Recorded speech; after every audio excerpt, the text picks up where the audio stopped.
Hi and welcome to Marie Burke Watercolours. Here I'm going to show you how I build up this surface pattern on a stripy flower like the tulip. I start with a paler layer of my colour, mapping out where I want my stripes to be. And then I come back in and strengthen areas of the stripes in places where they are either more prominent or the colour is darker, because it is more in shadow. I also regularly come back in with my damp, clean brush to soften the stripes in order to help them settle into the background layer.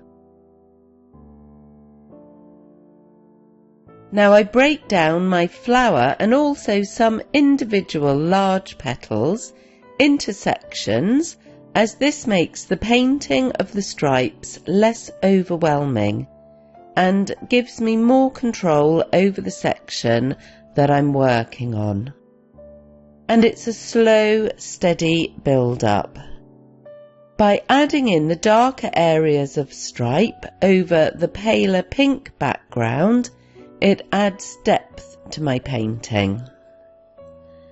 By breaking the flower down into much smaller sections, it allows me to really focus on how thick or thin the stripes are in that area, or how dense or wide apart they are.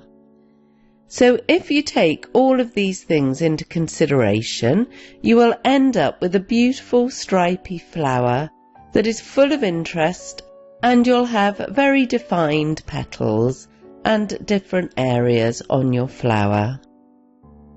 If you'd like to take the full step-by-step tutorial of this stripy tulip, you can find it inside the Watercolor Members Club, along with another 75 watercolor tutorials. The link is below.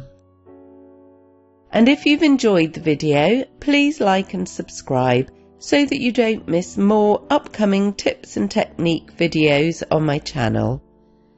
Thanks for watching and have a great day.